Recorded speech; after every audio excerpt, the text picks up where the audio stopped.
ఆవకాయ ఆంజనేయ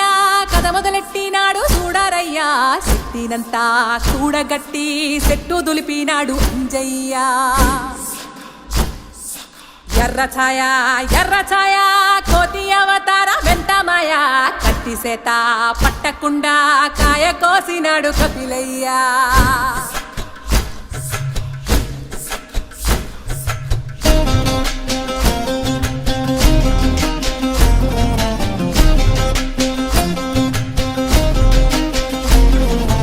అంజనమ్మ ముందు వంజుల్ పుంజుల్ సీడి మామిడి ముక్కలు కుప్పల్ తెప్ప